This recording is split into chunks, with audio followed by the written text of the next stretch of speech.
Muy buenas tardes para todos. Es para nosotros, específicamente para la Biblioteca Especializada del ICANN, un gusto dar inicio a esta serie que hemos llamado Palabra, Imagen y Memoria. Como subtítulo, la hemos denominado Fuentes y Testimonios de las primeras décadas de la antropología en Colombia. Damos la bienvenida a todos los que en el día de hoy nos acompañan, a nuestros usuarios, a los seguidores del ICANN y de la biblioteca, a las personas interesadas en las áreas de antropología e historia como disciplina, como experiencia y hasta como modo de vida. También damos la bienvenida a nuestros amigos, a nuestros compañeros de trabajo y en el día de hoy especialmente antiguos colaboradores que desde la distancia están presentes. A todos ustedes, bienvenidos. La Biblioteca Especializada del ICANN, en el marco de su programa de extensión para el año 2020, quiere presentarles a ustedes una serie de conversaciones con variedad de investigadores e invitados especiales que son guardianes de la historia y de la memoria de la antropología en Colombia. Esto está en estrecha relación con la historia del ICANN. Este es un espacio que tiene como punto de partida la investigación y propicia el diálogo para compartir y reflexionar. El primer ciclo de conversaciones estará dedicado a las primeras décadas de la antropología en Colombia. El programa de hoy lo hemos llamado La biblioteca como motor de la transformación y la formación de la antropología en Colombia. Contaremos con la participación de Oscar Leonardo Romero, que es investigador de la Subdirección Científica y que en la actualidad adelanta un trabajo de recopilación, organización y clasificación de documentos que hacen parte de una de las colecciones más significativas de la biblioteca, que es la colección de informes arqueológicos que seguramente muchos de ustedes conocen. También nos acompaña en el día de hoy un invitado muy especial. Él es Jorge Morales Gómez, antropólogo docente emérito de la Universidad de los Andes, miembro de la Academia Colombiana de Historia e investigador del ICANN, Instituto Colombiano de Antropología, y coordinador de la Biblioteca Especializada entre 1968 y 1992. Él estará conectado con nosotros a través de llamada telefónica. Y me presento, yo quien les habla, Marta Jimena Galvis, coordinadora actual de la Biblioteca Especializada del ICANN. Quiero empezar por saludar a Oscar. Oscar, muy buenas tardes. Buenas tardes, Marta. ¿Cómo estás? Bien, Oscar. Agradezco pues la colaboración y todo el trabajo que hemos desarrollado para poder sacar adelante este proyecto que estaba en deuda desde hacía mucho tiempo. Queremos sacar nuestra biblioteca desde de las cuatro paredes donde pudiera estar y mostrarla a todos ustedes, especialmente en esta época de cuarentena, que nos permite este tipo de espacios. También quiero saludar a Jorge Morales. Profesor, muy buenas tardes. Buenas tardes, Marta. Mucho gusto. Gracias por acudir al llamado, por el tiempo y la disposición y estamos seguros que con su presencia aquí vamos a poder recordar, compartir y definitivamente avanzar mucho en las temáticas que nos hemos propuesto. Bien, en este sentido, quiero empezar por contextualizar y presentar la biblioteca del ICANN con la que contamos hoy día. Esta es una unidad de información que cuenta hoy día con aproximadamente 100.000 unidades que están distribuidas en diferentes colecciones. Los usuarios que nos han visitado y los que conocen la biblioteca las han podido identificar y disfrutarlas. Dentro de estas colecciones podemos eh, hallar dentro de ella la colección de libros, de las cuales contamos con todas las áreas del conocimiento, haciendo énfasis especialmente en la sección de ciencias sociales, donde encontramos libros de antropología en sus diferentes divisiones y la sección de arqueología e historia. Esta colección de libros está organizada de acuerdo con el sistema de clasificación de UBI, que permite la búsqueda no solo al interior de nuestra biblioteca, sino para los demás usuarios, bibliotecólogos y expertos en el tema a nivel mundial. En esta colección de libros podemos encontrar libros antiguos que una vez logremos superar esta cuarentena ofreceremos nuevamente para consulta y préstamo de nuestros usuarios. Importante también, contamos con la hemeroteca. Es una hemeroteca de más de 20.000 ejemplares de revistas y publicaciones periódicas con fechas que van desde los años 40 de la primera mitad del siglo XX hasta la fecha y que se ha alimentado gracias a los acuerdos de canje y donación con instituciones nacionales y extranjeras y que se han mantenido a lo largo de toda la historia de la biblioteca. cuando en la medida que vayamos conversando vamos a identificar cómo estas colecciones se fueron nutriendo a lo largo del tiempo y cómo el tema de los canjes, más allá de un acuerdo, es una medida que permite la actualización permanente de las colecciones bibliográficas, pero también la conexión de instituciones pares y afines, que enriquece definitivamente no solo a las instituciones, sino a los usuarios que pueden consultarlas a lo largo del tiempo, como sucede con nosotros, que como les comento, estamos hablando de revistas de los años 40 hasta revistas de la actualidad. Importante también, la fototeca es una colección ampliamente consultada, es una colección que han intervenido muchas personas y que en la actualidad cuenta con más de 9.000 ejemplares de fotografías. Algunas de ellas son únicos y otros son copia producto de investigaciones significativas, especialmente en las áreas de arqueología y antropología. Podemos encontrar fotografías de Gregorio Hernández de Alba, de Raigel Dolmatov y de otros personajes fundamentales en el desarrollo de la antropología en Colombia.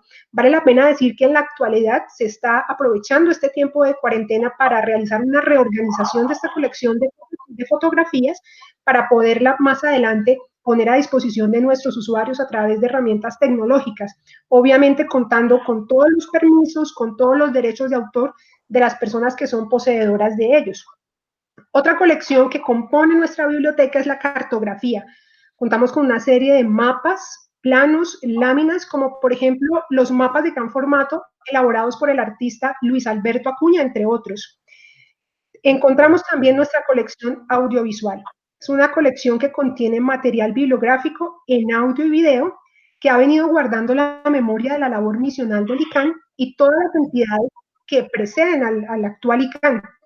En los últimos 4 años hemos adelantado la digitalización de buena parte de las unidades que se encontraban en formatos que no se podían consultar, como son beta, VHS, Betacam, carrete abierto, cassettes, y los hemos convertido en formatos MP3 y MP4 para que, al igual que con las fotografías, podamos ponerlas a disposición de nuestros usuarios y así conformar una fonoteca y una biblioteca especializada en temas de antropología, arqueología e historia que pueda ser consultada por todas las personas interesadas.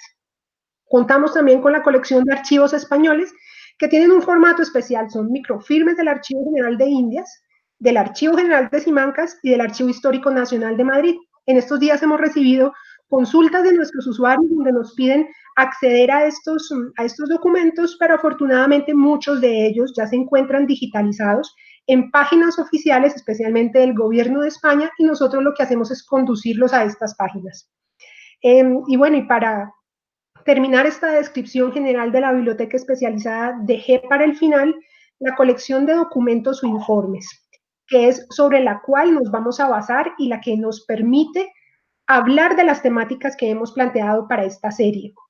Esta colección de informes es una de las más consultadas por todos nuestros usuarios. Cuenta aproximadamente con 6.000 ejemplares en donde podemos encontrar, muy conocidos por todos, los informes productos de las licencias que expide el Instituto en el marco del programa de arqueología preventiva y que actualmente sigue siendo consultada para las licencias que se siguen expidiendo y que hemos tratado de facilitar a nuestros usuarios a través de herramientas diferentes a la visita presencial a la sala de lectura. Pero esta colección también cuenta con todos los informes que son el resultado de la actividad misional a lo largo de toda la historia de la entidad y donde podemos encontrar documentos únicos e inéditos en su mayoría, que algunos de ellos es importante ver manuscritos de trabajos de campo adelantados por los investigadores en arqueología y etnografía, que dan cuenta de los procesos de investigación desde 1936 hasta todo el siglo XX. Es material que se conoce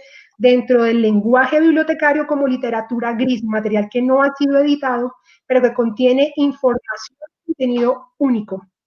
En esta colección encontramos también actas, informes de entidades relacionadas con la promoción de la cultura y el patrimonio antropológico, y de forma maravillosa nos habla, nos cuenta sobre una parte de la historia no solo de la antropología y la arqueología en nuestro país, sino que también habla del contexto, ese contexto político, ese contexto educativo y social a lo largo del tiempo. Con esta breve presentación de la biblioteca, que insisto, son palabras para cuando porque cuando ustedes conocen la colección, la pueden tener en sus manos, se dan cuenta, valoran, aprecian el legado bibliográfico con el que nosotros contamos y que hemos hecho esfuerzos para conservar y preservar a lo largo del tiempo. En este sentido, voy a dar paso al desarrollo del contenido del programa de hoy, que tiene como base justamente la descripción de nuestra biblioteca.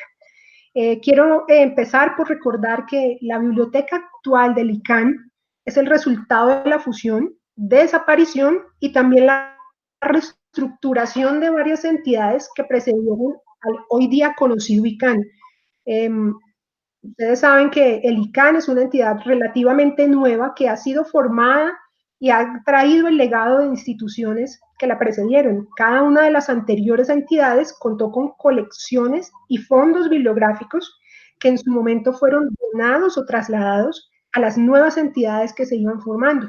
Con el tiempo se han ido complementando con procesos de compra que permiten tener nuevos ejemplares de nuevas investigaciones, pero que la base más significativa está en las colecciones pasadas. Los usuarios que nos visitan, cuando nos dicen necesito este documento que únicamente está en el instituto, saben a qué me refiero.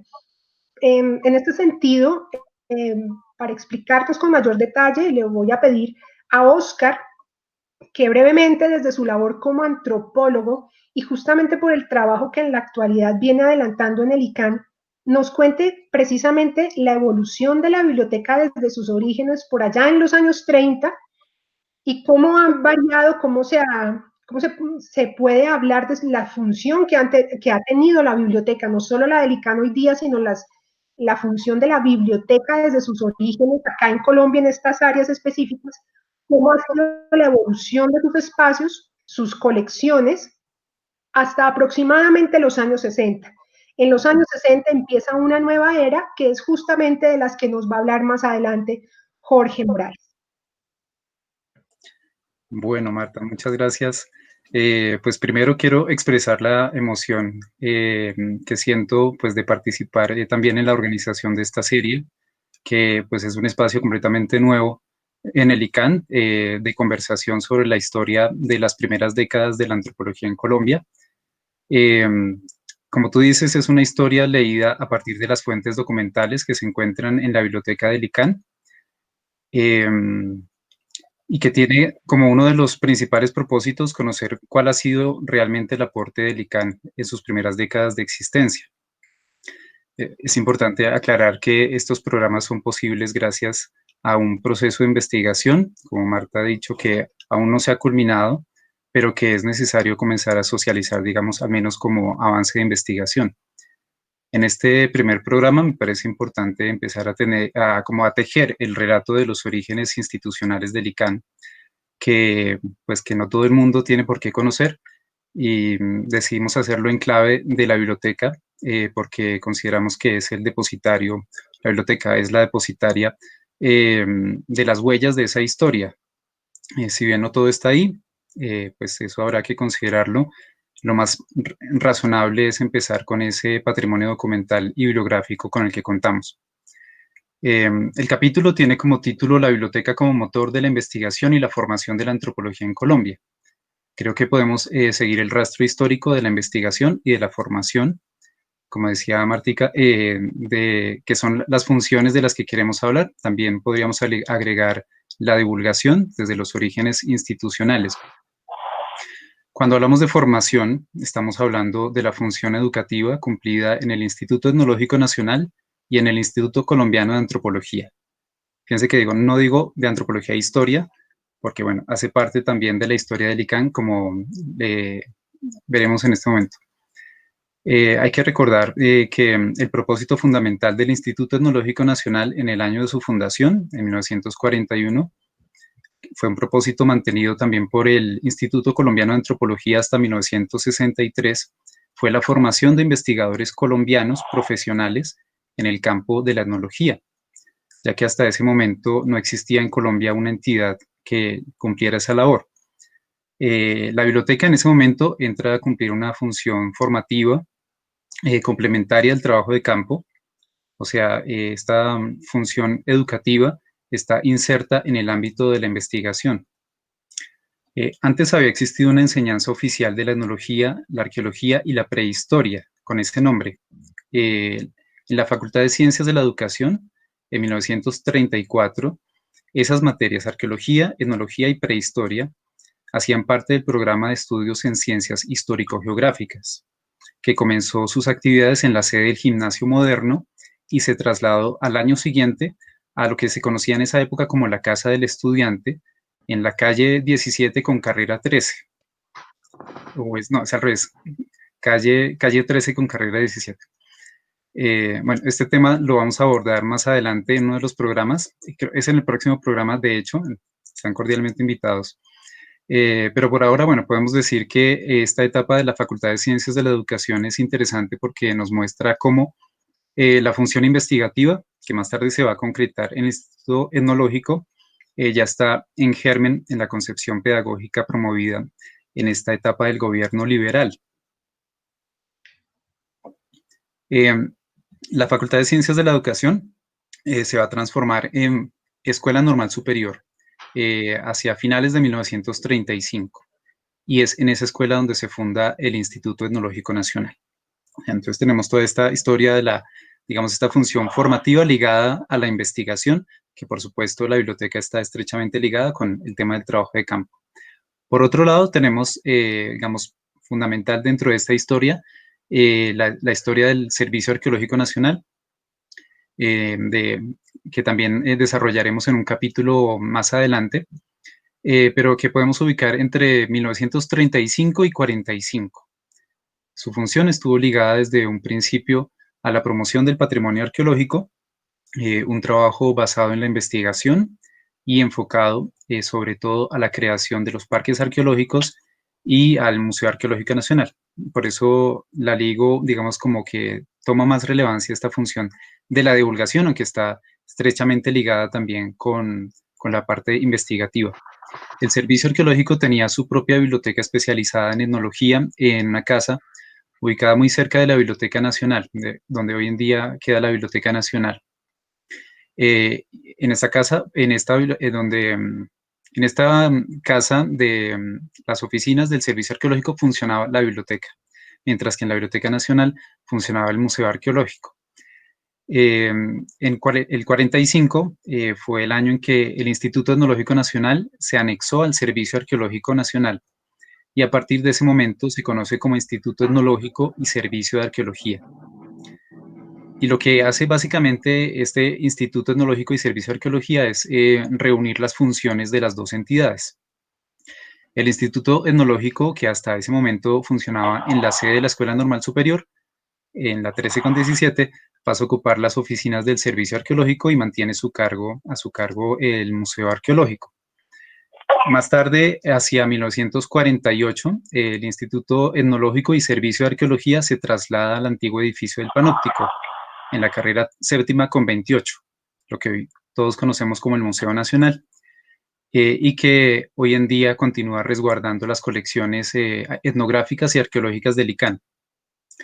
Esto se explica pues porque en el 52 el Instituto Etnológico y Servicio de Arqueología se transformó en Instituto Colombiano de Antropología, en esa misma sede. Mencionemos, aunque sea de pasada, otras entidades, sí, que estuvieron estrechamente relacionadas con las que acabo de mencionar y generaron también sus propias bibliotecas. Algunos de estas entidades tuvieron carácter de filiales, como los institutos regionales que se crearon en Antioquia, Atlántico, Cauca y Magdalena, todos ellos creados en el seno de sus respectivas universidades departamentales o directamente dependientes de la gobernación. Otras entidades que fueron anexadas al Instituto Colombiano de Antropología, o un poco antes también al Servicio Arqueológico, Instituto Etnológico, fueron la Comisión Nacional de Folclor o Junta Nacional de Folclor, la Sociedad Colombiana de Lingüística Origen, por mencionar las que recuerdo en este momento, y otras como el Instituto Indigenista de Colombia o la Sociedad Colombiana de Etnología, que digamos no tuvieron un reconocimiento oficial pleno, pero cumplieron una labor que fue decisiva en su momento dentro del campo de la antropología. Pues yo diría que estas son como las puntadas más generales que vale la pena, digamos, mencionar en este momento. y pues que tenemos que tener en cuenta ahorita para los próximos programas que vienen. Algo más, digamos, sobre los fondos, digamos, trazar la historia de las colecciones de la Biblioteca Especializada del ICANN, pues es una tarea bastante complicada, mucho más si nos proponemos determinar como la procedencia institucional, tanto del acervo bibliográfico como del documental, un poco como aplicar esta norma archivística. Digamos, se requiere, lo que uno puede como divisar ya es como una crónica de muchos proyectos, de actividades, entradas y salidas de libros y de documentación, una información pues muy variada, de manera que puede ser tedioso, digamos, abordarla en este contexto. Así que, digamos, quería como mostrar un ejemplo del servicio arqueológico de la época de la conformación de la biblioteca del servicio arqueológico. Tenemos, por ejemplo, la colección Shotelius, la fototeca y las donaciones de libros por entidades extranjeras como la Smithsonian. Estamos hablando de la época del servicio arqueológico, sobre todo entre el 41 y el 44, 45. En el 44, por ejemplo, ya sabemos que esa biblioteca estaba funcionando plenamente. La colección Shotelius, en este caso, se refiere a la compra que hizo el Ministerio de Educación Nacional de los libros y algunos documentos de Shotelius que podemos encontrar en las memorias de los ministros de Educación. Shotelius en esta época pues, era un investigador alemán, había estado a cargo del Museo Arqueológico y de las investigaciones entre 1938 y el 41. Pues eso equivale prácticamente a toda la actividad del servicio arqueológico en esa época. Gregorio Hernández de Alba, él tenía la dirección nominal del servicio arqueológico, pero en ese momento se encontraba estudiando en París. Y a su llegada en el 41 comenzó la formación de esta biblioteca. Por ejemplo, empezó la fototeca a partir del material obtenido en los trabajos de terreno, así como en visitas a los coleccionistas de objetos arqueológicos y a través de donaciones de investigadores y de entidades extranjeras, sobre todo de Estados Unidos. Esta fototeca fue mantenida y aumentada en los posteriores periodos institucionales y constituye pues, el origen de la colección fotográfica que hoy conocemos como parte de las colecciones de la Biblioteca del ICANN. Estados Unidos también realizó en esa época donaciones de libros a través de instituciones como el Smithsonian y el Museo de Historia Natural de Nueva York. Posiblemente también habían otras entidades a nivel latinoamericano que también hicieron donaciones en ese momento. Bueno, pues además del servicio arqueológico, me parece importante también señalar el papel fundamental de las publicaciones en el canje y la actualización de las bibliotecas. Digo bibliotecas en general, pues porque también tenemos que tener en cuenta los institutos regionales. Y dentro de estas publicaciones, pues evidentemente de los más importantes son las revistas, como el Boletín de Arqueología, la revista del Instituto Etnológico Nacional, la revista de Folklore, la revista colombiana de Antropología, está el caso de divulgaciones etnológicas del Instituto Etnológico del Atlántico, y bueno, y otras más. Son tan solo, pues, unos ejemplos. Digamos que podríamos especificar muchos más ejemplos, tanto como de colecciones y de proyectos de todos los periodos institucionales, pero como les digo, puede ser bastante largo. Todos ellos dan cuenta de muchas problemáticas o investigaciones posibles que demostrarían que la cuestión no se reduce a ser inventarios, sin demeritar la importancia de los inventarios. Seguramente en todos los casos habrá que contrastar los datos históricos con las existencias reales en la biblioteca o en cualquier otro lugar donde se puedan rastrear, pero si interrogamos la cuestión se abren muchas más posibilidades. Por ejemplo, en el caso de las donaciones al Servicio Arqueológico Nacional, determinar qué tipo de contraprestaciones implicaban, lo que nos remite al contexto geopolítico de la época. Conocer la evolución de la bibliografía empleada en los cursos de formación antropológica en el Instituto Etnológico y en el ICANN nos permitiría obtener información de primera mano sobre los autores y los enfoques para conocer mejor la trayectoria de esa formación. Pues en el marco de otras fuentes y de las investigaciones que ya se han realizado. hacer balances por campos de investigación, por ejemplo, como la etnolingüística, la etnohistoria, que haciendo un poco, recogiendo información sobre los 60 uno encuentra bastante, y pues surgen muchas preguntas de investigación. Por ejemplo, obtener información de primera mano sobre la vida y la obra de personajes como Xotelius, que les mencionaba hace un momento. En fin, pues yo pienso que esto sería como lo que podríamos destacar por ahora. Como les digo, vamos a tener muchos más programas para poder desarrollar, ver esto con más calma, y también aprovechando lo que vamos encontrando en la biblioteca, comentar algunos documentos, algunos libros, que puede ser mucho más interesante. Y por ahora, pues bueno, yo creo que podríamos dar paso a la entrevista con el profesor Jorge Morales. Bien, Oscar, muchas gracias por esa detallada explicación.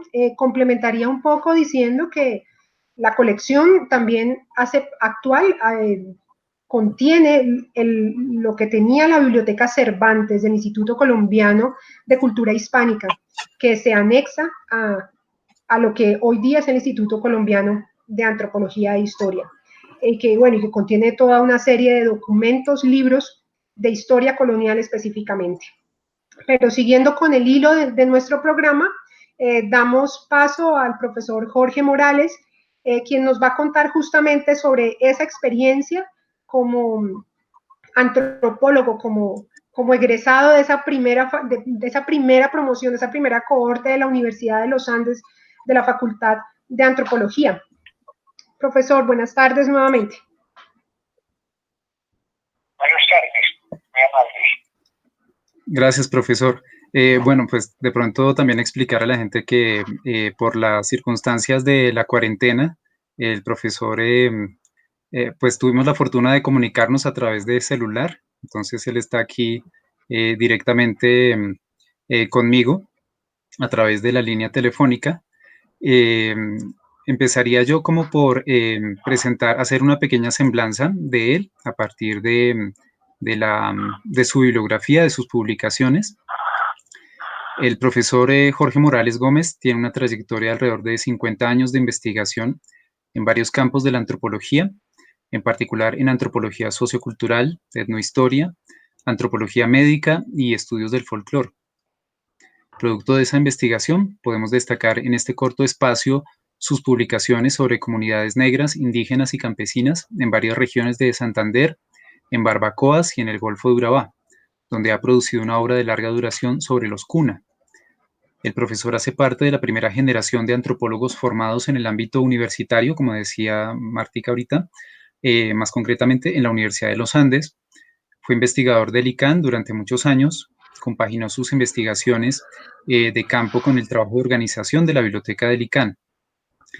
De hecho, esto se ve reflejado, pienso yo, en sus trabajos etnohistóricos, en sus reflexiones teóricas e históricas sobre la disciplina, en sus semblanzas de autores, en sus reseñas críticas y, por supuesto, en sus recopilaciones bibliográficas e índices que demandan un gran esfuerzo analítico y una voluntad de construir caminos para los interesados en este vasto y apasionante mundo de la antropología, y que nos demuestra la pertinencia del pensamiento antropológico para nuestro país y para el panorama que estamos afrontando.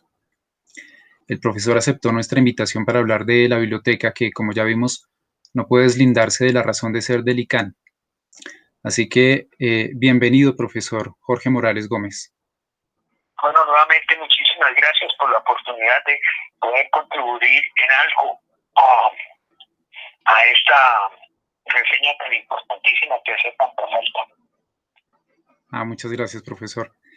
Bueno, para empezar, quería preguntarle un poco, ya que hemos estado hablando un poco de las publicaciones también del ICANN, pero queremos ligarlo un poco también a algo que sabemos sobre su propia trayectoria, sobre sus inicios en la antropología y más exactamente como sobre su elección de la antropología como carrera, como materia de vida, digamos. Queríamos saber si de pronto la revista colombiana de folclore tuvo una incidencia en esa elección.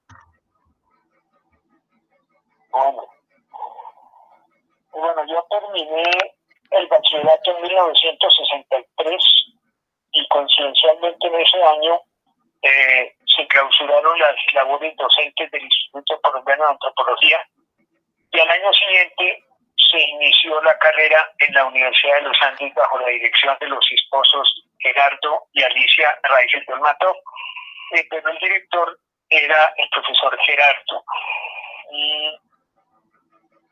Entonces, si no hubiera sido por esa circunstancia de coincidencia, yo quizás hubiera estudiado otra carrera, pero mi meta era la antropología y entonces había que hacer, si se hubiera sostenido lo del instituto, la escuela docente, había que hacer 2 años de otra disciplina y con 2 años sí lo recibían a uno, mínimo 2 años de otra carrera los recibían como estudiante de antropología. Entonces yo dije, pues voy a estudiar algo parecido, aunque no es que me llame mucho la atención la psicología, pero coincidencialmente se presentó eso. Entonces yo tuve la oportunidad de ser uno de los primeros antropólogos criados en universidad después del Instituto Etnológico. Y evidentemente yo empecé a interesarme por la antropología, sobre todo porque me interesaban mucho la vida de los campesinos y de los indígenas, y un tío mío que era el maestro Acuña tenía las revistas de folclore y yo me divertía muchísimo y gozaba muchísimo leyéndolas. Entonces ese órgano, la revista colombiana de folclore, influyó, no es que digo que sea la única influencia, pero sí influyó mucho por mi vocación a la antropología. Si fuera afición, supongamos que no hubiera sido carrera, proyecto de vida profesional, sino afición, sí influyó mucho. Otro aspecto que influyó mucho fue pues las relaciones con el maestro Acuña, y que era el director de arte y era miembro de la Comisión Nacional de Folclore. Entonces todos esos factores ayudaron pues para escoger esta carrera. Tenía muy malos prospectos porque me decían, no, usted va a morirse de hambre, le va a tocar hacer otras cosas, máximo será profesor de colegio o profesor de universidad, y había malas perspectivas económicas al respecto. De una carrera muy naciente. Los que eran antropólogos, más que todo, tenían otra carrera, y los pocos que figuraban como investigadores pues tenían una situación un poco estrecha, no digo que totalmente estrecha, muy lejos de ser la miseria, pero sí había dificultades porque los sueldos y los recursos de investigación eran bastante limitados. Sí, profesor. Digamos, usted como estudiante de esta primera generación que se formó por fuera del ICANN, de todos modos tuvo un primer acercamiento al ICANN a través de un departamento que fue creado por investigadores del ICANN, que hasta ese momento eran los esposos Raizel Dolmatov. ¿Cómo recuerda usted ese acercamiento y qué influencia tuvieron ellos también en ese primer acercamiento al ICANN? Bueno, pues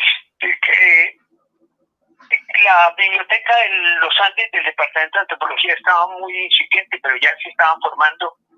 Los Raizel tenían mucho interés y tuvieron ayudas internacionales al respecto, pero no era una biblioteca madura, sólida, como la que tenía el Instituto Colombiano de Antropología. Entonces, muchas de las consultas en un principio, en los primeros 2 años, estaban dependiendo de las colecciones del Instituto de Antropología.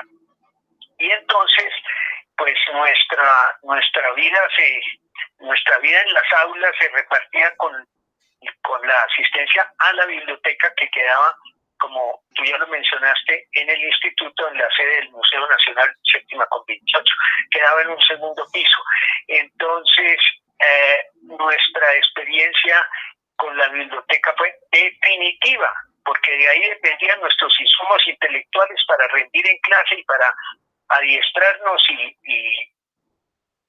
y además el profesor Raizel, después de cuando teníamos un trabajo, nos preguntaba qué fuentes consultaron, dónde las consultaron.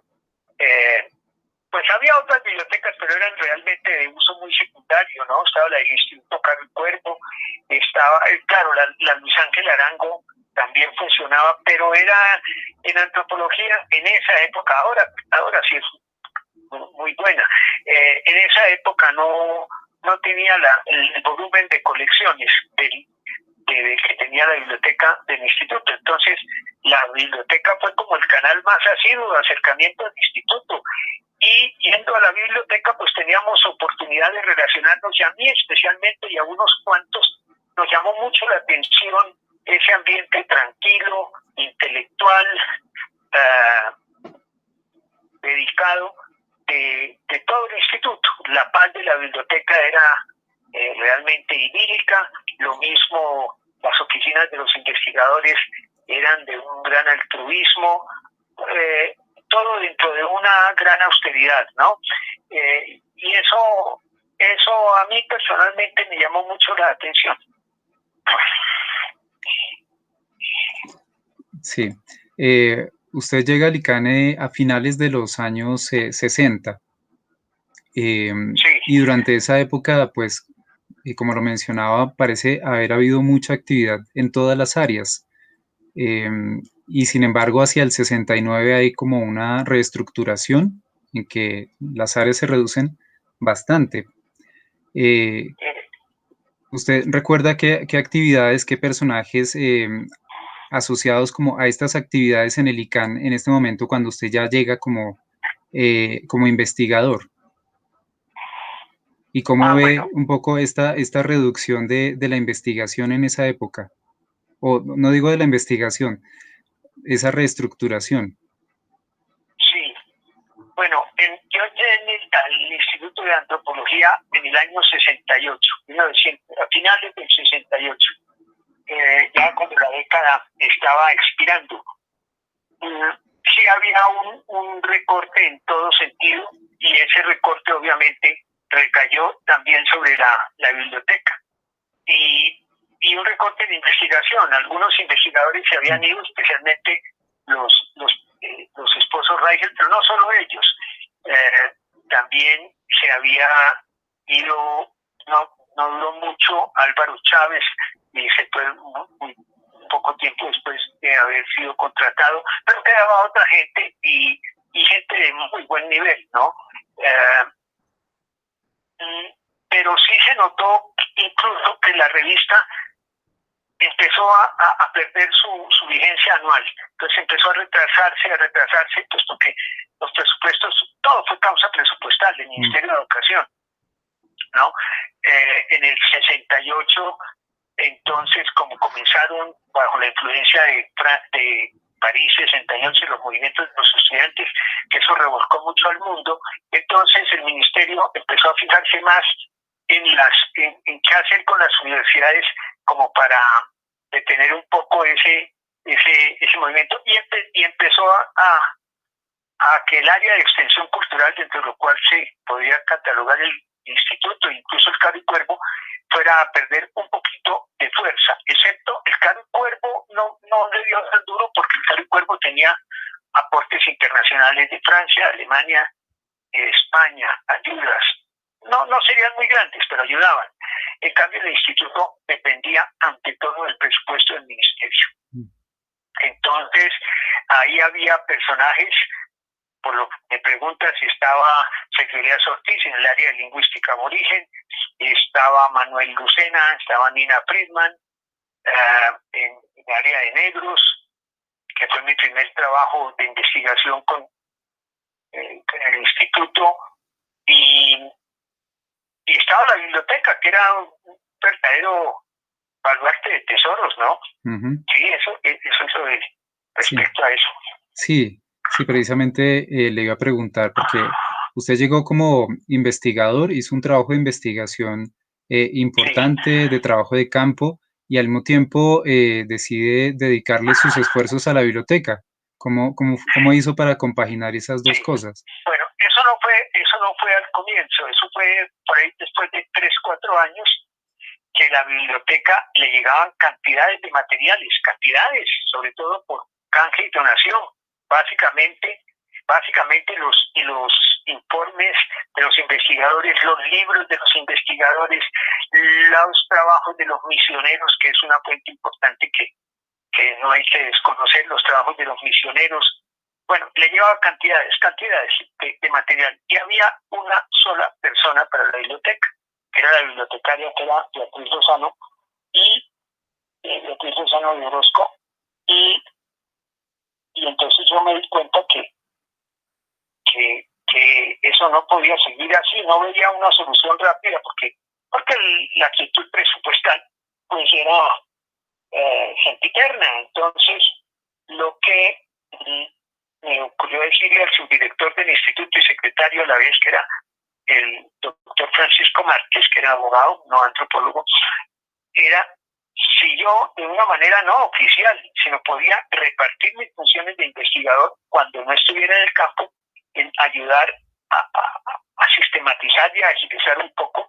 Y entonces incluso en ese yo aprendí muy rápido el sistema Dewey, el sistema de hacer fichas, todo esto es antes del computador, y entonces ahí agilizamos bastante, pero teníamos una limitante, que era que la actualización de libros nacionales y extranjeros, por razones presupuestales, iba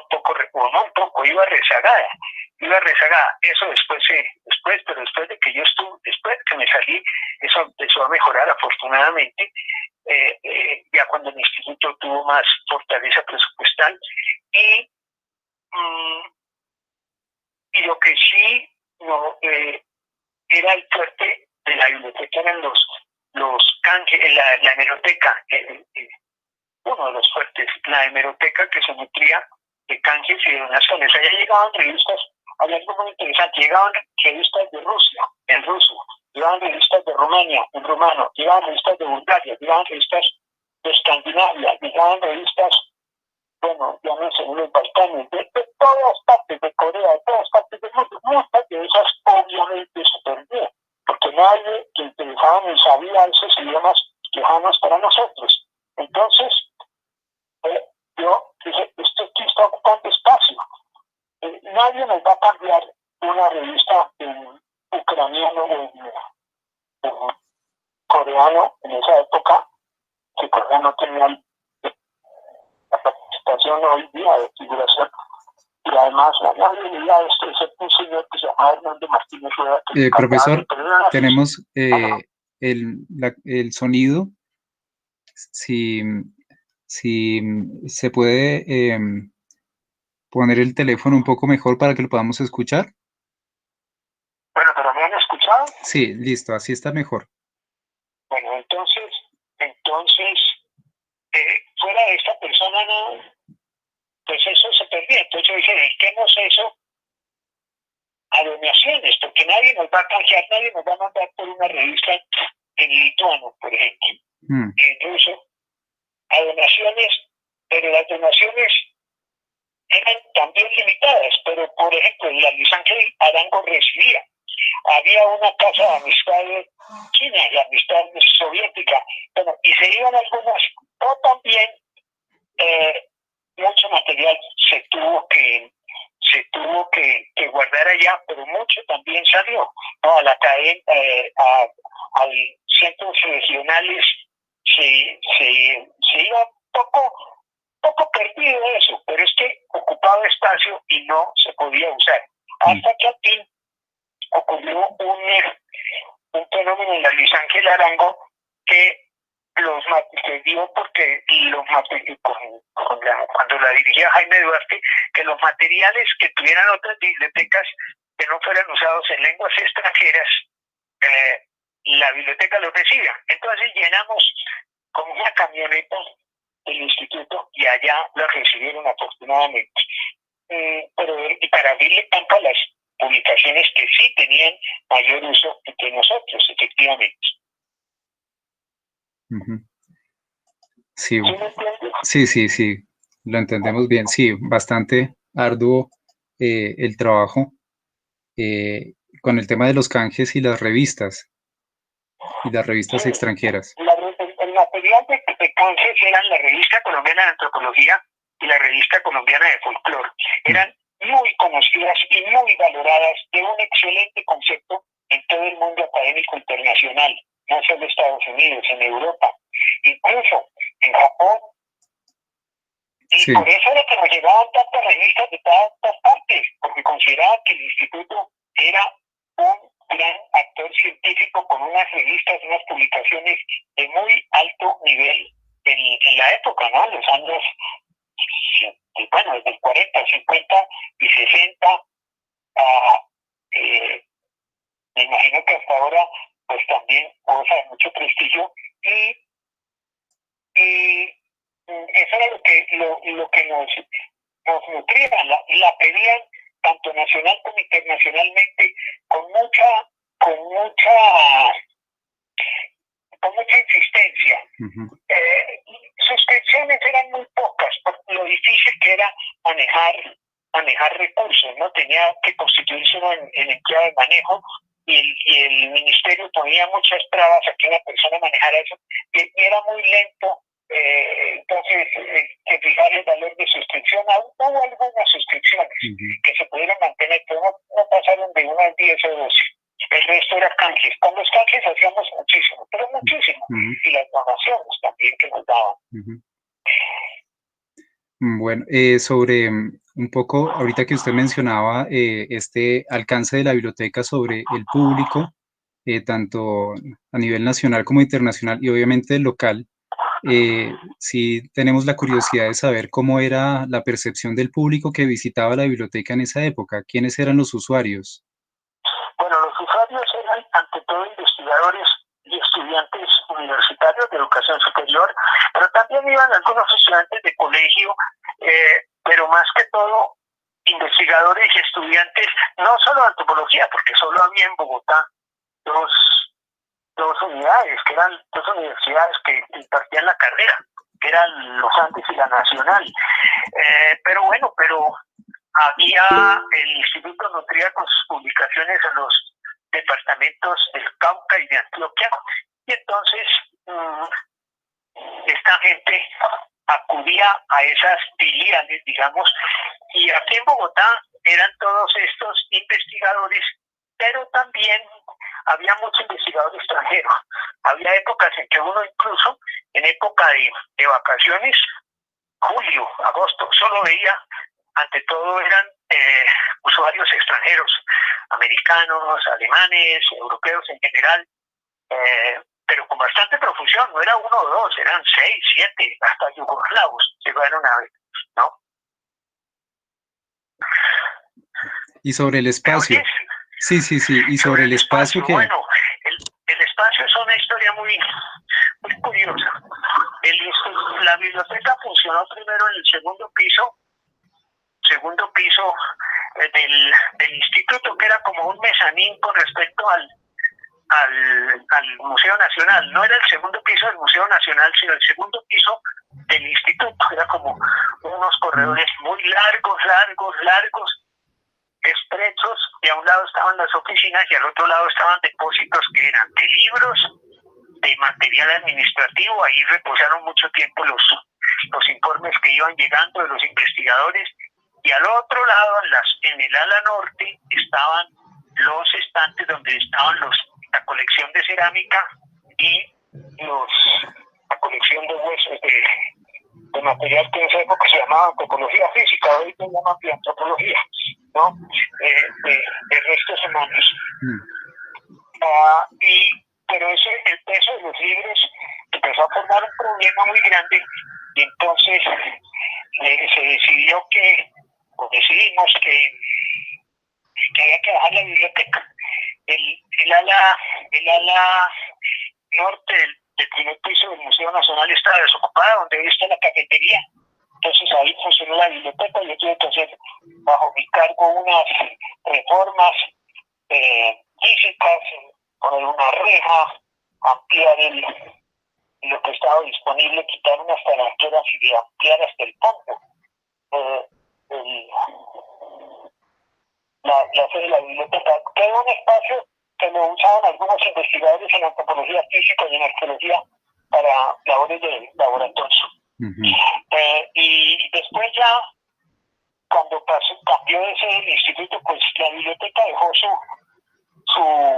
localidad en el Museo Nacional y siguió las siguientes sedes, ¿no? La calle Octava y demás. Ajá. Sí, esa sede también le tocó a usted. La de la calle Octava, sí. Me tocó como investigador. Yo ya. No tenía algo. No, sí. Yo tuve que ver un poco en la sede de la calle Octava, en lo que era la coordinación de biblioteca, pero más que todo fue mi labor ante todo, básicamente un 95% de la sede del museo. Sí. Se cayó la llamada un momentico. Pero bueno, espérese. Sí.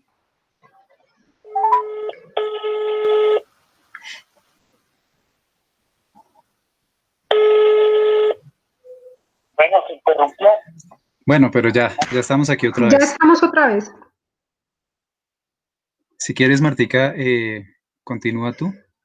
Bien, pues escuchando el relato del profesor Jorge, pues identificamos situaciones que se presentaron en los años 60, que hoy día también pues estamos viviendo, el tema presupuestal en las bibliotecas, el tema de los recursos, de todas las cosas que tenemos que hacer para poder prestar los servicios, para conservar, para preservar las colecciones, ha sido un tema recurrente. Creo que esta conversación aplica y es interesante no solo para los que están enfocados en la antropología y en la arqueología, sino también para todos aquellos que trabajan en bibliotecas, para nuestros colegas bibliotecarios, porque el profesor Jorge nos está mostrando cómo, siendo antropólogo, aprende un sistema de clasificación decimal que es el Dewey, aprenden todo este sistema de fichas, no tenían para la época pues todas las herramientas tecnológicas y aún así logran prestar servicios que son fundamentales para las personas que estudian en las áreas de antropología y las demás. Entonces, pues es un ejemplo y motivación para quienes trabajamos hoy día y más en circunstancias como las que estamos de la pandemia, que tratamos de dar a conocer la información, de seguir haciendo las consultas, de vincular a los usuarios, de mantener las conexiones y las redes. Profesor, recuerdo en nuestras conversaciones previas a este encuentro que usted nos hablaba, nos describía un poco justamente ese espacio físico de la biblioteca, nos mencionaba a manera de anécdota un esqueleto que hacía parte de la sala de lectura. De pronto cuéntenos un poquito ese recuerdo que usted tiene de ese espacio.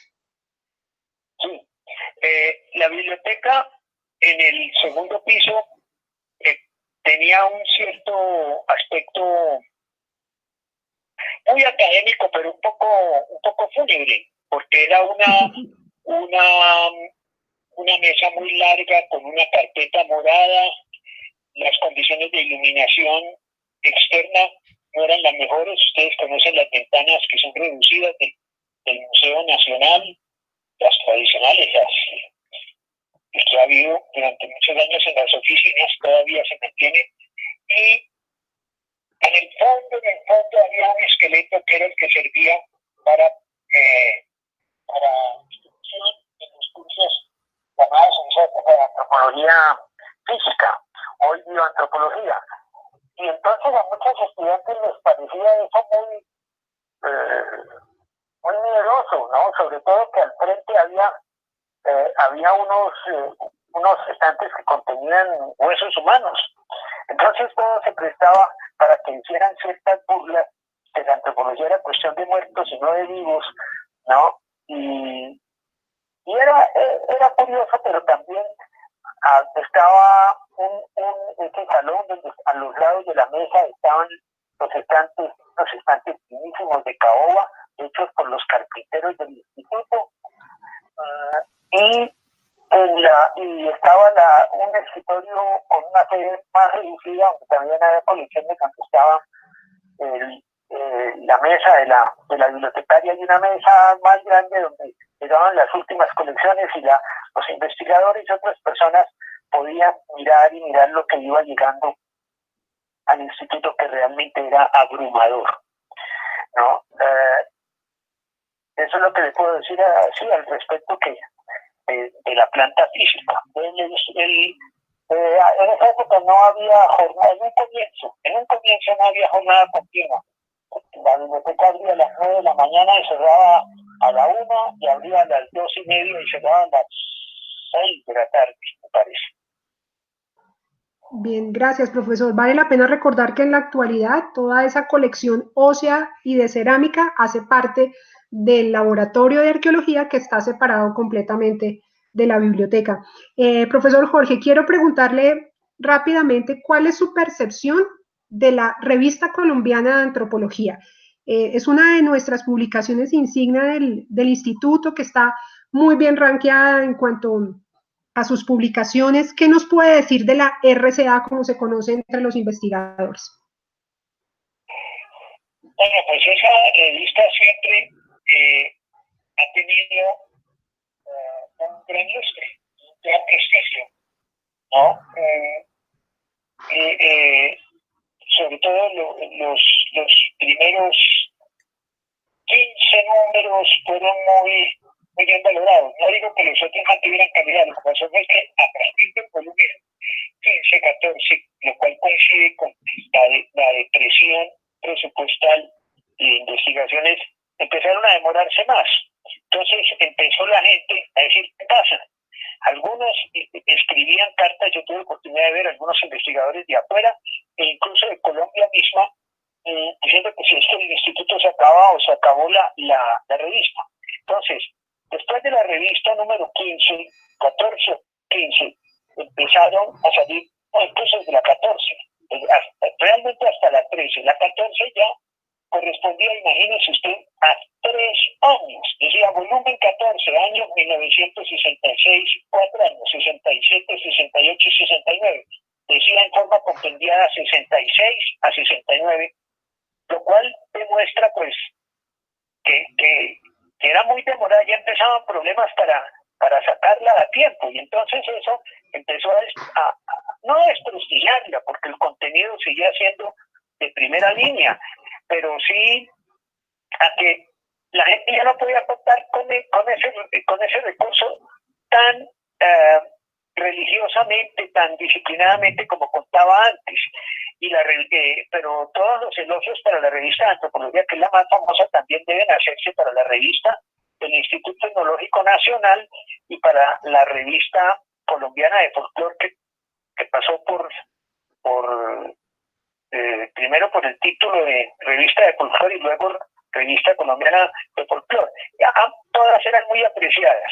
Hasta el 46, que salió la del Instituto Tecnológico Nacional, fue muy apreciada, y nacional e internacionalmente, y se la peleaban. Incluso yo llegué a ver en librerías de Viejo de Bogotá y en catálogos internacionales que una revista colombiana de antropología, volumen 4, 1955, hace relativamente poco, costaba el equivalente a 300.000 pesos.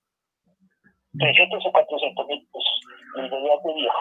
Y en el mercado nacional sí es que se conseguía un poquito menos. Muy bien, profesor, muchas gracias. Bueno, de acuerdo con el desarrollo del programa, vamos a dar paso en este momento a las preguntas que nos están haciendo a través de las redes sociales y por diferentes medios, para que entre el profesor Jorge y Oscar las resolvamos de la forma más sencilla posible. Luis Pérez nos pregunta, ¿cuál fue el papel que jugó en temas de antropología la Universidad del Cauca? Bueno, la Universidad del Cauca fue de los primeros departamentos de antropología país, primero los Andes, después, pero con diferencia de un año, eso fue muy cerca, que fue la Nacional y luego la Universidad del Cauca. La Universidad del Cauca jugó un papel importantísimo. A ella le servía mucho la existencia de los grupos Guambiano y los NASA, que antes se llamaban PAES, los NASA, los Guambiano y otros grupos relacionados con ambos, que eran los Coconuco, los Coconuco, los Moves son los Guambianos, los Coconuco, se me olvidaron otros nombres, Guanacas, etcétera. Y yacimientos arqueológicos, naturalmente. Y como eran lenguas vivas, los de esos grupos eran grupos actuales y existían, eran grupos organizados en resguardo, además tenían población negra, pues eso facilitaba para que surgiera allí un departamento de antropología. Y un departamento de antropología que desde el comienzo se fijó en la mente de los fundadores de la antropología, como Gregorio Hernández de Alba, con su asistente, su colaborador francés Henry Lehmann. Y entonces esa universidad produjo bastante investigación, tenía el boletín antropológico de la Universidad del Cauca, salieron varios volúmenes, ahora hace poco creo que Oscar y Héctor ya nos han sacado un volumen sobre todas esas realizaciones del Instituto Etnológico de la Universidad del Cauca. Y la Universidad del Cauca se constituyó en un referente, un mirador de lo que pasaba en la antropología en el sur del país, ¿no? Estaba como repartido Bogotá, Antioquia y luego el Cauca. El Cauca ocupaba la parte occidental y sur del país durante mucho tiempo. Tuvo profesores muy buenos, personal extranjero en un comienzo, arqueólogos de renombre como Julio César Cubillos, o sea, era muy bueno. Y publicaciones, para seguir refiriéndonos en torno a la biblioteca, las publicaciones era el boletín y algunos libros que produjeron muy interesantes que hoy son considerados joyas bibliográficas, como Etnología Caucana de Jesús María Otero. Eso con respecto al Cauca. Sí, sí, también podría agregar que pues vamos a tener un programa dedicado a los institutos regionales, entre ellos el Instituto Etnológico de la Universidad del Cauca. Y pues por ahora pues señalar que el instituto funcionó a partir de 1946 con esta filosofía de tanto de la investigación como de la formación. También, como estuvieron ligados a la Universidad del Cauca, formaron también etnólogos y tuvieron una biblioteca especializada también muy importante, muy al estilo de Gregorio Hernández de Alba, nutrida con canjes. Él fue el inspirador de eso. Correcto, sí, en su primera etapa. Y en la segunda, por Julio César Cubillos. Hablaremos más adelante en un próximo programa sobre los institutos regionales. Bien, paso a la siguiente pregunta. Aura Reyes nos pregunta, ¿cómo era la relación de la biblioteca con el Centro de Documentación Musical y Fotográfico y si el profesor Jorge trabajó con Carlos Garibello?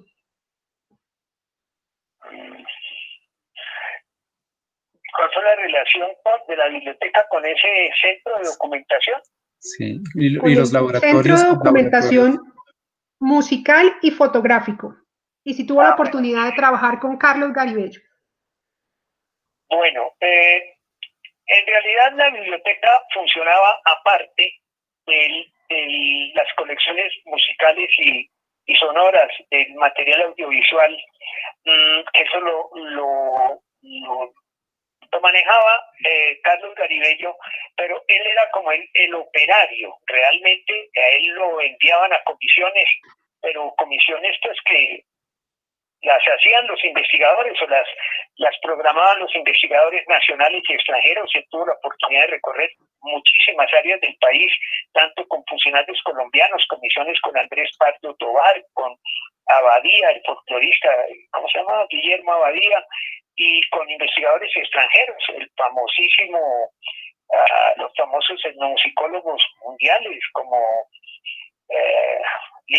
George List en la costa atlántica, pero eso no dependía de la biblioteca. Lo que pasa es que, claro, si alguien estaba haciendo un trabajo en la biblioteca sobre música indígena, pues se le recomendaba o él pedía que si podía tener acceso a las colecciones sonoras o audiovisuales en general. Entonces se requería al señor Carlos Garibello para que se pusiera en contacto en la oficina de él, que tenía todas las condiciones de aislamiento sonoro. Era la oficina número 2, era la norte, donde ahora está el Museo Nacional, en ese entrepiso que les digo.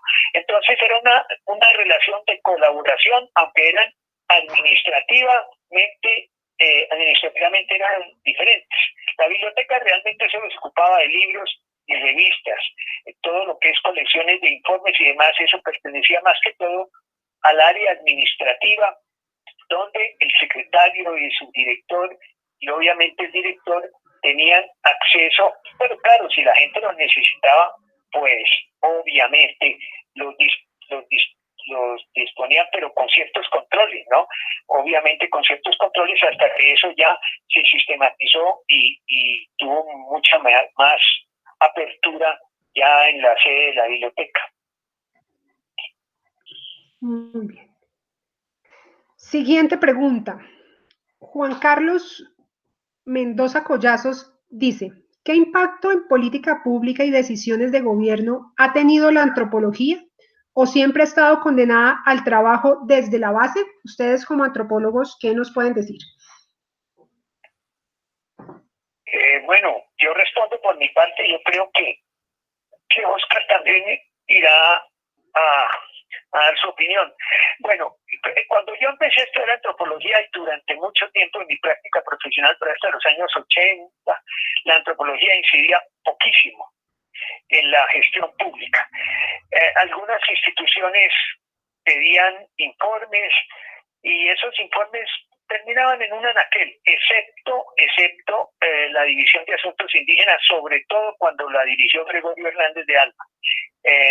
Ahí sí los informes tenían importancia y tenían validez, pero de resto muchas, incluso informaciones que le pedían a uno para juzgados o para el Ministerio de Justicia respecto a la jurisdicción indígena, lo que después se llamó jurisdicción indígena, no servía para nada.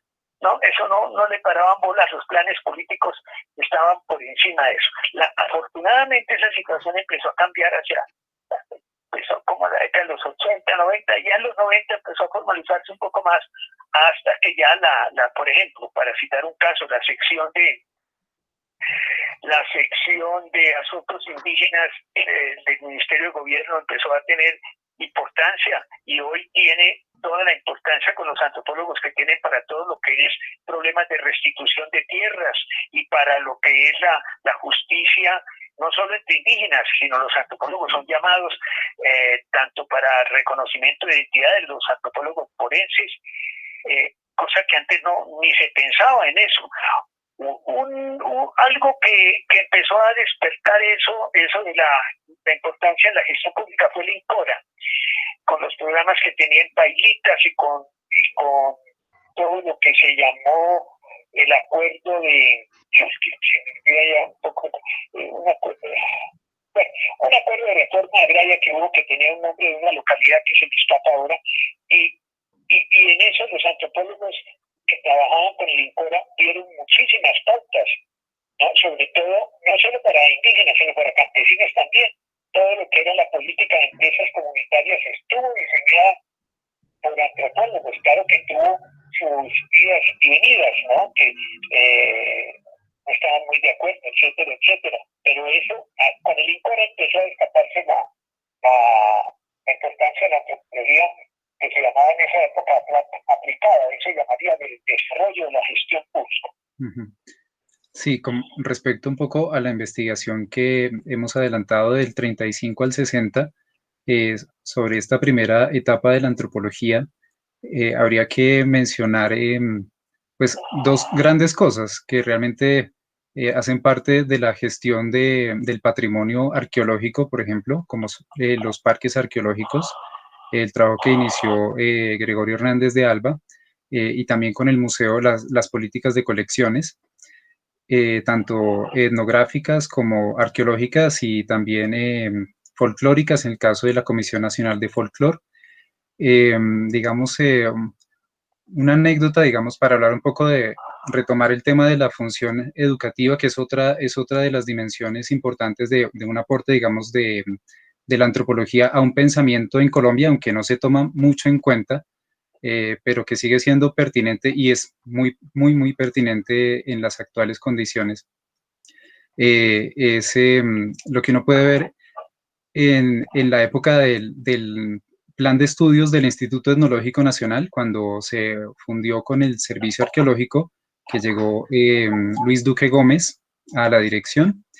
por ejemplo, empezó a enseñarse indigenismo y algunas personas que en ese momento consideraban que la antropología debía tener como una dimensión solamente académica, consideraban que pues era como un despropósito en términos conceptuales, como mezclar esta cuestión política con el pensum propiamente de académico de la etnología en esa época. Y esto se hizo a través también del Instituto Indigenista de Colombia, que vamos a tener otro programa para hablar de eso, pero me parece que tal vez no le hemos dado el suficiente reconocimiento, digamos, a esta labor que se inició, claro, dentro de un contexto político, geopolítico diferente y, digamos, dentro de unas perspectivas de desarrollo, de progreso, que implicaban, por ejemplo, hablar del cooperativismo, este tipo de proyectos se hablaba mucho en esta época, ¿no? Los proyectos de como la antropología aplicada, que se llamaba en esa época a este tipo de proyectos socioeconómicos. Y el ICANN y la biblioteca se ve muy reflejado este tipo de proyectos en varias colecciones, ¿no? Como por ejemplo lo de la sociedad lo del Instituto de Campesino, de Estudios del Campesinado, que manejaba Ernesto Gull y al cual fueron a trabajar muchos de los investigadores del ICANN en el 52, creo, si no estoy mal, eh, también en medio de una crisis política que fue la crisis de la violencia de los años 50. Espero pues que podamos continuar hablando de esto más adelante en el próximo programa que les digo dedicado al Instituto Indigenista de Colombia. Yo quería agregar lo siguiente. Hay un desarrollo que también se olvida, que es la colaboración del instituto con los organismos misionales. Los misioneros le pedían muchísima opinión a los antropólogos del instituto y los antropólogos del instituto viceversa también, aunque hubo ahí unos momentos un poco vidriosos cuando fue las críticas de Juan Friede a la labor de los misioneros, pero esa colaboración con la política misional que la sustentaba el Ministerio de Educación, no, de Gobierno. Sí, el Ministerio de Gobierno, toda la organización de misiones, y luego cuando el instituto también tuvo que ver en gestión pública, pero como opinión nomás, era la política sentada por el instituto quejándose de la labor del Instituto Lingüístico de Verano. El gobierno no le hizo caso. Realmente el director de ese caso quedó desautorizado, lamentablemente, por el ministro de Educación de este caso. Es que la cuestión no es que no se tocaran las dinámicas de gestión social en la sede del instituto. Lo del Instituto Indigenista Colombiano Indigenista es meritorísimo, muy meritorio. Pero es que no se les da caso, es lo que yo quiero insistir. No es que no tuvieran la conciencia. Hasta Luis Duque Gómez, que se consideraba un poco reaccionario, tuvo brillantísimas opiniones, fue miembro del instituto y aportó cantidades de material sobre las injusticias en el Cauca, cuando habló sobre los resguardos indígenas, cuando habló sobre el cocaísmo en Colombia, negando las nociones de generamiento entre los indígenas, etcétera, etcétera. Sí, ya me acuerdo perdóname que meta la cucharada, es que ya me acuerdo hablando del INCORA, del acuerdo de Chicoral, donde los antropólogos colaboraron bastante en toda esa fijación de política agraria. Ya me acuerdo. Bueno, sí, iba a agregar ahí también en los años 40 la pelea de Gregorio Hernández de Alba también y de Duque Gómez y de todo el Instituto Indigenista sobre el tema de la disolución de los resguardos.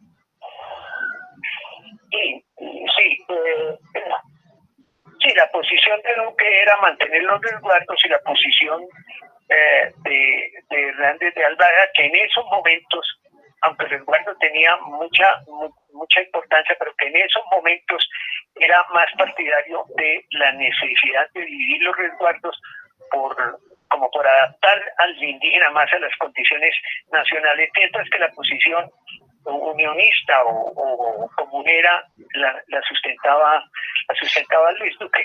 Pero vuelvo a mi punto de vista, esas polémicas se daban en el seno de los organismos de investigación antropológicos y se abrían, pero no tenían en el gobierno ningún eco. Nada, los antropólogos seguían siendo unos convidados de piedra, digo en general, pues que exageré un poco con esa expresión, pero no se les paraba la atención necesaria que se justificaba, ¿no? Solo hasta cuando se crea la División de Asuntos Indígenas y el INCORA crea la División de Resguardos. Muy bien, vamos a continuar con 3 preguntas más para darle cierre al capítulo de hoy. Carlos Alberto Duque nos indica, ¿qué papel desempeñó Paul Rivet en el instituto y cuáles fueron los fundadores? Bueno, en realidad Paul Rivet fue el fundador. Fue el fundador del Instituto Etnológico traído por el gobierno del presidente Santos. Él era médico y antropólogo, que después fue director del Museo del Hombre en París, y empezó a formar en la sede de la Escuela Normal Superior, siendo rector José Francisco Socarrás, empezó a formar los primeros antropólogos industriales. Está Luis Duque Gómez, estaba Blanca Ochoa de Jaramillo, después Alicia Duzán de Raigel, y una serie de personas que lamentablemente no continuaron, ¿no? Como Edith Jiménez de Muñoz, la famosísima Virginia Gutiérrez de Pineda, importantísima. Él formó a esa gente con los siguientes parámetros. En primer lugar, los antropólogos deben salir al campo, deben tener trabajo de campo. En segundo lugar, deben tener una serísima formación académica, entre los cuales los recursos bibliográficos, la biblioteca es fundamental. Por eso empezaron a traerse las colecciones que aportó Rivet en parte, pero los colombianos acá dijeron, pues hay que fortalecer con colecciones colombianas, como los cronistas españoles, como las obras respecto a la conquista española, las etnografías y arqueología que haya, y a eso empezó a sumarse después ya los legados de los institutos por canje y donación. Entonces él fue fundador. Se consideran fundadores. Para mí el fundador como verdadero arqueólogo nacional, antropólogo nacional, es Gregorio Hernández de Alba, que desde el 35 empezó a hacer estudios etnológicos y en esa década a fundar su Instituto Etnológico del Cauca, y pudiéramos decir, siempre se dice de Rivet, pero tenemos la tendencia a olvidar, claro que Rivet fue fundamental porque creó los estudios, pero ya Hernández de Alba desde antes de Rivet estaba haciendo sus trabajos. Entonces también hay que considerarlo fundador. Y bueno, los primeros alumnos de Rivet, Luis Duque Gómez, que fue un brillante director del Instituto Colombiano de Antropología en 2 épocas, primero en el Instituto Etnológico Nacional y luego en el de Antropología.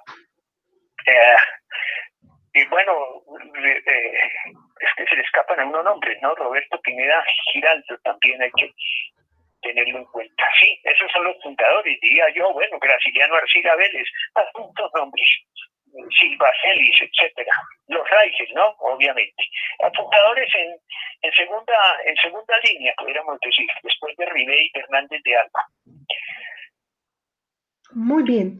Siguiente pregunta que también está dirigida al profesor Jorge, pregunta de Rodoso Daniel. ¿Qué tan recurrente fue la consulta de integrantes de comunidades indígenas y negras en la biblioteca? ¿Hubo este tipo de consultas y de usuarios? En la década del 70 al 80 muy poca, pero del 80 al 90 empezó a aumentar con la situación de apertura de las comunidades indígenas a la vida política, ¿no? La sede de la UNIC, que quedaba en la calle 13, empezó a enviar gente a consultar.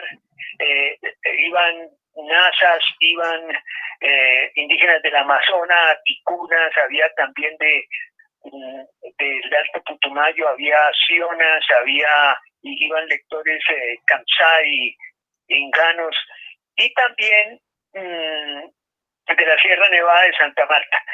Después, cuando empezó la apertura a los nuevos grupos indígenas, la neoetnización o neoindigenización, los que formaron resguardos aquí en la sabana de Bogotá, pues empezaron también a consultar para formar su propia historia, ¿no? Para formar su construcción, su propia narrativa, como se dice hoy. Y entonces a leer los cronistas indígenas, y de ahí tomaban datos y hablaban con los investigadores. Pero en realidad durante muchos años fue muy poca, mínima, solo hasta cuando se presenta esa vocería política de los años 90, 90 y más tarde, porque la Constitución del 91 que les abre las puertas a los indígenas, entonces ellos empiezan a reclamar que ellos también son antropólogos, y entonces tienen rechazo un poco a los profesionales antropólogos, porque ellos dicen: nosotros somos los que más directa y genuinamente conocemos nuestra cultura. Claro que necesitamos también saber para discutir y para criticar los informes de ustedes, y por eso asistían a la biblioteca. Pero como le digo ahí al señor que hace la pregunta, es a partir de los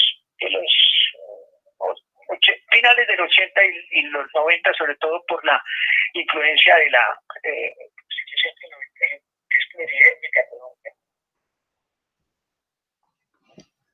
Muy bien. Juan Arias pregunta: ¿qué elementos de la biblioteca de aquellos años iniciales del ICANN se deben retomar ahora en los tiempos de la virtualidad? Con relación a esta pregunta, yo voy a tomar la delantera para indicar parte de la respuesta. Bueno, debo decir que el tema de los canjes, como nos contó Jorge, como Oscar también lo pudo relatar, es un tema fundamental en el enriquecimiento y desarrollo de las colecciones bibliográficas. Es un apoyo mutuo entre instituciones que nos permite crecer. El valor por las colecciones, en lo que corresponde a su preservación y a su conservación, vemos que de esas entidades iniciales hubo trabajo que llevó precisamente a conservar y a mantener lo que hoy día reposa en el instituto, y son prácticas que no podemos pues desechar o dejar de lado.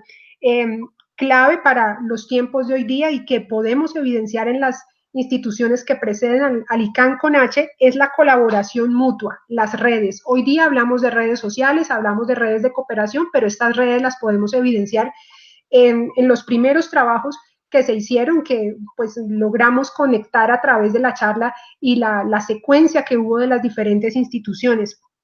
Y bueno, y algo que mencionaba ahora poco el profesor Jorge, la importancia de los recursos bibliográficos en las investigaciones. Él nos comentaba que Paul Rivera era uno de los que promulgaba el asistir a las bibliotecas, el trabajo bibliográfico. Entonces, es importante que se tenga en cuenta hoy día que no hay investigación sin biblioteca, independientemente de la forma como accedamos a ella, bien sea en forma física, bien sea a través de caravanas virtuales, canales electrónicos, otras veces en diferentes comunidades de nuestro país y de otras partes del mundo, la biblioteca va a las comunidades. Entonces, este tipo de cosas considero que son ejemplos y prácticas que se han venido conservando de la anterioridad, y que debemos, pues nosotros los que investigamos y los que trabajamos en biblioteca, mantener. No sé si de pronto Jorge y Oscar nos quieran aportar algo más. Yo quisiera decir una cosa muy marginal, es que el acceso de los indígenas a la biblioteca a partir de esta época de los 90, como una herramienta más para la consolidación de la identidad en los nuevos tiempos, era ante todo por esas maravillosas colecciones de la biblioteca con respecto a los cronistas indígenas. Ahí están varias ediciones de los cronistas, y creo que el material referente a los grupos prehispánicos a la época de la conquista es invaluable en la colección del ICANN, ¿no? Eso es algo que desde un comienzo los fundadores del ICANN y los primeros directores se quisieron, sobre todo Luis Duque, quisieron tener hacer mucho énfasis en esa bibliografía histórica de la época de la conquista, de primeros años de la colonia, pudiéramos decir. Entonces, eso sobre sus antepasados, ellos han recurrido más que todo, les interesa mucho lo de, bueno, el material etnológico, claro que sí, obviamente, y los cronistas es algo que yo quisiera mencionar muy en especial. Sí, yo agregaría un poco, también como desde mi experiencia leyendo documentos, pues ha sido algo apasionante es algo apasionante encontrarse con esta documentación. Como dice Marta, es esta bibliografía gris que no fue publicada, muchos informes antropológicos, etnográficos, pues empieza uno a hacer como las conexiones entre unos y otros y pues es muy interesante porque está uno descubriendo, digamos, en lo concreto lo que ha sido realmente la historia de la antropología. Yo creo que pues cada quien tendrá sus preguntas de investigación y en la medida que uno hace esas preguntas, pues acercarse a toda esta documentación puede ser muy apasionante y se va a encontrar pues desde 1936 con documentos del Servicio Arqueológico. No hay tanto del Instituto Etnológico Nacional porque muchas de estas expediciones fueron financiadas por el gobierno francés. Entonces muchos de estos informes están en el Museo del Hombre, digamos los originales, pero pues están las publicaciones en la revista del Instituto Etnológico Nacional, el Boletín de Arqueología. Hay muchos más del Servicio Arqueológico Instituto Etnológico de esta etapa entre el 47 y el 52. Y, en fin, también a nivel de publicaciones, pues están las publicaciones del Instituto Indigenista de Colombia, que ya he mencionado, que también, pues ya son como rarezas hoy en día, ¿no? Encontrarse como con estas conferencias, estos textos que ellos editaban de una manera muy, muy artesanal. También de la Sociedad de Estudios Etnológicos de la primera etapa de los años 50, que también jugó un papel importante. En fin, hay muchas cosas también a nivel de cartografía, a nivel, incluso uno encuentra también, hay unas acuarelas bellísimas, obviamente material fotográfico, en fin. Sí, depende de las preguntas que se hagan y de la curiosidad también. Muy bien, pues con esta última respuesta y con estas precisiones por parte de Jorge y de Oscar, damos por finalizado el capítulo de hoy. Jorge, muchísimas gracias por habernos acompañado, por su tiempo y por tan claro panorama que pues muestra experiencia, muestra conocimiento, pero sobre todo pasión y amor por la labor antropológica. Muchísimas gracias, Jorge. No, muchas gracias a ustedes, con mucho gusto, muy amables. Gracias también a Oscar Leonardo por la organización, por todo el trabajo que hay detrás de este programa, por supuesto a la subdirección científica, al equipo de comunicaciones que hace posible esta transmisión y por supuesto a todas las personas que nos acompañaron. Les recordamos que esta transmisión estará disponible a través del canal de YouTube del ICANN próximamente y los esperamos para los nuevos capítulos de la serie Palabra, Historia y Memoria. Nuestro siguiente capítulo será dentro de 15 días. En 15 días a las 4 de la tarde esperamos encontrarnos nuevamente con el capítulo llamado La antropología en Colombia en el marco del proyecto político educativo del gobierno liberal. Muchísimas gracias. Hasta una nueva emisión. Hasta luego. Perfecto.